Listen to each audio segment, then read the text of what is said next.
ମୁଁ ରଞ୍ଜନ କେନ୍ଦ୍ରାପଡ଼ାରେ ମୋ ଘରର। ମୁଁ ଏକ ସରକାରୀ ଉଚ୍ଚ ବିଦ୍ୟାଳୟର ଶିକ୍ଷକ। ଏବେ ମୁଁ ଏକ ନୂଆ ଘରକୁ ସିଫ୍ଟ କରିଛି। ଏଇ 2 ମାସ ହେଲା ସେଇ ଘର ମାଲିକାଣୀକୁ ନେଇ ମୋର ଏଇ ସତ କଥା ଆପଣମାନଙ୍କୁ ଖୁସି ଦେବ ବୋଲି ମୋର ବିଶ୍ୱାସ। ମୁଁ ଆଗରୁ ଏକ ଘରେ 5 ବର୍ଷ ହେବ ମୋ ପରିବାର ସହ ରହୁଥିଲି। ମୋ ପରିବାର କହିଲେ ମୋ ମେଣ୍ଟାଲିଆ ସ୍ତ୍ରୀ, 3 ପଢୁଥିବା ମୋ ଝିଅ ଓ 7ଟି ଏଚ୍ କ୍ଲାସରେ ପଢୁଥିବା ମୋ ପୁଅ। ମୋତେ ଏବେ 50 ବର୍ଷର। ମୋ ସ୍ତ୍ରୀର ଟିକେ ମୁଣ୍ଡ ଦୋଷ ଅଛି। ସେଥିପାଇଁ ସେ ରାତିରେ ନିଦ ବଟିକା ଖାଇ ଶୁଏ। ତେଣୁ ସେକ୍ସ ଜୀବନ ମୋର ସବୁବେଳେ ଅଧୁରା। ଯେତେବେଳେ ମୋର ଡେଇଁବାକୁ ଇଚ୍ଛା ହୁଏ ସେ ନିଦରେ ଶୋଇଥିବା ବେଳେ ମୋ ବାଣ୍ଡକୁ ତା ବିଆରେ ପୁରାଇ ଦିଏ। ମୋର ବୀର୍ଯ୍ୟ ବାହାରିଗଲେ ଶୋଇ ପଡେ। ଆପଣମାନେ ଜାଣୁଥିବେ ମୋତେ କଣ ଲାଗୁବ। ମୋତେ ଜମା ସାଟିସ୍ଫ୍ୟାକ୍ସନ ଲାଗେ ନା। ଆମେ ଏବେ ଏକ ନୂଆ ଭଡା ଘରକୁ ଆସିଛୁ। ବ୍ରାହ୍ମଣ ଘର ମାଲିକାଣୀ ଅତି ସୁନ୍ଦର। ବୟସ ପାଖାପାଖି 35 ହେବ। ନାଁ ତାଙ୍କର ନିରୁପମା। ସେ ଅଙ୍ଗନବାଡିର ଦିଦିର ଗୋଟିଏ ପୁଅ 8ମରେ ପଢୁଛି। ତାଙ୍କ ସ୍ୱାମୀ ଏକ ବିଜନେସ ମ୍ୟାନର। ସକାଳୁ ଦୋକାନକୁ ଯାଇ ରାତି 11ରେ ଫେରନ୍ତି। ଏଇ କିଛି ଦିନ ରହିବା ଭିତରେ ତାଙ୍କ ପରିବାର ଓ ଆମ ପରିବାର ଭିତରେ ଏକ ଭଲ ସମ୍ପର୍କ ଗଢି ଉଠିଛି। ତାଙ୍କ ସ୍ୱାମୀ ଏକୁଟିଆ ଥିବା ବେଳେ ମୋ ସ୍ତ୍ରୀ ଭଲ ମନ୍ଦ ରାନ୍ଧି ଖାଇବାକୁ ଦିଏ। କିନ୍ତୁ ମୋ ଭାଗ୍ୟକୁ ସବୁ ଜୁଟି ନଥିଲା। ମୁଁ କେବେ ତାଙ୍କୁ ଖରାପ ନଜରରେ ଦେଖୁନଥିଲି। ମୁଁ ଜାଣିନଥିଲି ସେ ସେକ୍ସରୁ ବଞ୍ଚିତ ବୋଲି। ଏଇ ଗତ ମାସରେ କଥା। ମୋ ପରିବାର ରଜ ପର୍ବ ପାଇଁ ଗାଁକୁ ଯାଇଥିଲେ। ମୋର ଟିଉସନ ପାଇଁ ମୁଁ ଗାଁକୁ ଯାଇ ନଥାଏ।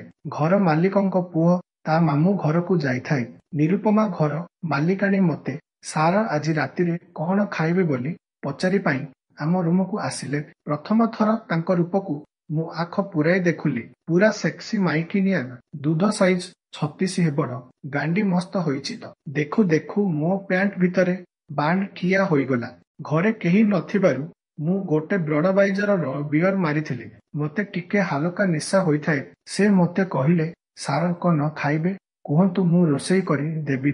ମୁଁ କହିଲି ନାହିଁ। ତୁମେ କାହିଁକି କଷ୍ଟ କରିବ, ମୁଁ କଣ କରି ଖାଇଦେବି। ସେ ନାହିଁ ନାହିଁ, ସେମିତି କେମିତି ହେବ। ମୁଁ ନଥିଲା ବେଳେ ଆପଣଙ୍କ ଘର ନେଇ ମୋ ସ୍ୱାମୀଙ୍କୁ ଖାଇବାକୁ ଦେଉଛନ୍ତି। ମୁଁ କଣ ଏତିକି କରି ପାରିବିନି।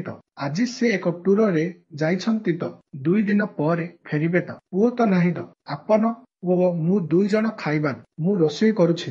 ଏତିକି କହି ସେ ତାଙ୍କ ଘରକୁ ଚାଲିଗଲେ। ରାତି 9ଟା ବେଳକୁ ପୁଣି ଆସିଲେ। କହିଲେ ରୋଷେଇ ସରିଲା, କେତେବେଳେ ଖାଇବେ କୁହନ୍ତୁ। ମୁଁ କହିଲି ଆଉ ଟିକେ ଯାଉ ଖାଇବି। ସେ କହିଲେ ମୁଁ ଏକୁଟିଆ ବୋର ହେଉଛି, ଏଇଠି ଟିକେ ବସି ପାରିବି। ମୁଁ କହିଲି କିଛି ଅସୁବିଧା ନାହିଁ, ବସ।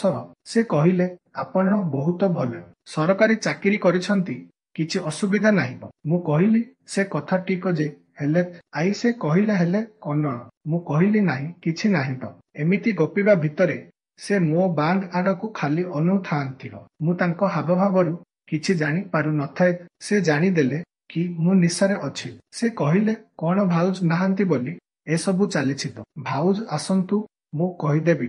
ମୁଁ କହିଲି ଏକୁଟିଆ ଛୁଲି ତ ଭଲ ଲାଗିଲାନି, ବିୟର ଟିକେ ପିଇଛି।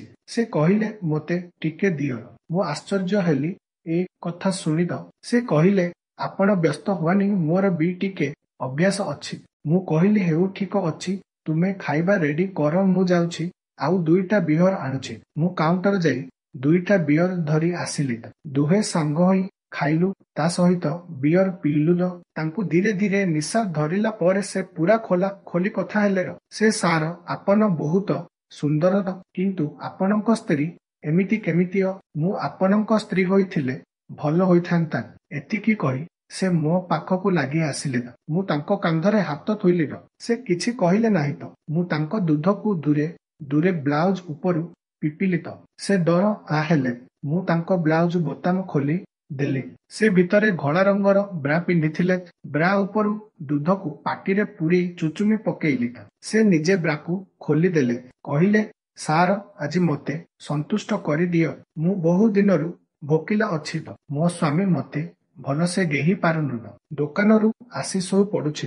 ମୋ ବିଆ ଖାଲି ଗଲ ଗଲ ହେଉଛି। କେତେବେଳେ ବାଇଗଣ ତ କେତେବେଳେ ଆଙ୍ଗୁଠି ପୁରେଇ ପାଣି ବାହାର କରୁଛି। ଆପଣ ଏଠି ରହିବା ଠାରୁ ଏଭଳି ସୁଯୋଗକୁ ମୁଁ ଅପେକ୍ଷା କରିଥିଲି। ଆପଣ ମୋ ବିୟାର ଗରମକୁ ଶାନ୍ତ କରନ୍ତୁ। ମୁଁ କହିଲି ହେଉ ଠିକ ଅଛି, ଚାଲ ବେଡ ରୁମକୁ ଯିବା। ସେ କହିଲେ ଚାଲ ଆଜି ଆମ ରୁମରେ ଶୋଇବା। ତାଙ୍କ ରୁମରେ ଏସି ଲାଗିଛି। ତାଙ୍କର ରୁମରେ ତାଲା ପକାଇ ରୁମକୁ ଗଲୁ। ରୁମକୁ ଗଲା ପରେ ସେ ପୁରା ଲଙ୍ଗଳା ହୋଇ ଶୋଇଗଲେ। ମୁଁ ତାଙ୍କ ଗୋଡରୁ ଚୁମିବା ଆରମ୍ଭ କଲି। ବିୟା ଚାରିପଟେ ଅଳ୍ପ ବାଳ। ଡହ କି ସୁନ୍ଦର ବିୟା। ଧୁରେ ଧୁରେ ବିୟାକୁ ଚାଟିବାକୁ ଲାଗିଲେ। ସେ ଗାଣ୍ଡି ଉଠେଇ ଆହୁରି ଖାଅ ହେଉଥାନ୍ତି ତ। ସେ କହିଲେ ଆଜି ଆମେ ଗୀତା ଆଉ ମାଇପଲ। ତୁମେ ମୋ ବିୟାକୁ ଫାଡ଼ିଦେଲେ ବି ମୋର କିଛି କହିବାର ନାହିଁ। ମୁଁ ତା କଥା ଶୁଣୁଥାଏ ଆଉ ବିୟାକୁ ଚାଟୁ ଥାଏ। ତା ବିୟାରୁ ଟିକେ ଟିକେ ପାଣି ବାହାରିଲା। ମୁଁ ମୋ ବରମୁଣ୍ଡାକୁ ଖୋଲି ଦେଲି। ସେ ମୋ ବାଣ୍ଡକୁ ଦେଖ ଆଶ୍ଚର୍ଯ୍ୟ ହୋଇଗଲା। ମୋ ବାଣ୍ଡ ସାଇଜ 7 ଇଞ୍ଚ ଲମ୍ବା ହେବ। ସେ ବାଣ୍ଡକୁ ଧରି ଆଉସି ଦେଲା। କହିଲା ମୋ ସ୍ୱାମୀଙ୍କ ଠାରୁ ତୁମର ବହୁତ ବଡଦ, ଆଜି ପୁରା ମଜା ଆସିବର। ମୁଁ ତାକୁ ମୋ ବାଣ୍ଡକୁ ପାଟିରେ ପୂରେଇ ଚୁଚୁମିବାକୁ କହିଲି। ସେ କଥା ଜାଣି ନଥିବାରୁ ପ୍ରଥମେ ରାଜି ହେଉନଥିଲେ ବି ପରେ ପାଟିରେ ପୂରାଇ ଚୁଚୁମିଲା। ଏହା କହି ସେ ମୋ ବାଣ୍ଡକୁ ଧରି ତା ବିୟା ମୁହଁରେ ଲଗେଇ ଦାବିଲା। ମୁଁ ମୋ ବାଣ୍ଡକୁ ବିୟାରେ ସେଟ୍ କରି ଗୋଟିଏ ଧକ୍କା ଦେଲି। ସେ ଚିଲେଇ ଉଠିଲା, ମା ଲୋ ମରି ଗଲି ଲୋ। ଅଧା ବାଣ୍ଡ ଭିତରକୁ ପଶିଗଲା। ସେ କହିଲା ଏତେ ମୋଟା ହେଇଛି ମୁଁ ନେଇ ପାରୁନି। ମୁଁ ଟିକିଏ ରହି ତା ଦୁଧକୁ ପାଟିରେ ପୂରେଇ ଚୁଚୁମିଲି। ତା ଓଠକୁ ଦାନ୍ତରେ କାମୁଡି ଧରି ଆଉ ଗୋଟେ ଧକ୍କା ଦେଲି। ବାଣ୍ଡ ପୁରା ଭିତରକୁ ପଶିଗଲା। ଟିକେ ରହି ରହି ଧମାଧମ ଗେହି ଚାଲିଲି। ପଚ ପଚ ଶବ୍ଦରେ ସାରା ଘର ଦୁଲୁକି ଉଠିଲା। ବାଣ୍ଡକୁ ପଦାକୁ କାଢୁଥାଏ ଓ ପୁଣି ପୁରାଉଥାଏ। ଏମିତି 10 ମାଇନ୍ସ 15 ମିନିଟ ଗେହିବା ଭିତରେ ତା ବିୟାର 2 ଥର ପାଣି ବାହାରିଲା। ସେ ହାଲିଆ ହୋଇ ପଡିଥିଲା। କହିଲା ମୁଁ ଆଉ ପାରିବିନି। ମୁଁ କହିଲି ମୋର ତ ବାହାରିନି। ତାକୁ ଆଣ୍ଠୁ ଭାଙ୍ଗି ଖଟ ଉପରେ ଶୋଇଦେଲି ଓ ପଛୁଆ ଗେହିଲି। 10-12 ଧକ୍କା ମାରିବା ପରେ ମୋର ବୀଜ ବାହାରିବା ସମୟ ହୋଇଗଲା। ମୁଁ କହିଲି କେଉଁଠି ଛାଡ଼ିବି? ସେ କହିଲା ଭିତରେ ଛାଡ଼। ମୁଁ ଅପରେସନ ହୋଇଛି, କିଛି ଅସୁବିଧା ନାହିଁ। ମୁଁ ଆଉ ଡେରି ନ କରି ଗମାଗମ ଗେହି ସବୁ ମାଲ ମା ବିୟା ଭିତରେ ଛାଡ଼ିଲି। ସେଦିନ ରାତିରେ ଆଉ 2 ଥର ଗେହିଲି। ତାପରେ ମୋର ପରିବାର ପଳାଇ ଆସିଥିଲେ। ଆଉ କେବେ ସୁଯୋଗ ମିଳୁଛି ଦେଖିବା। ରହୁଛି, ଧନ୍ୟବାଦ।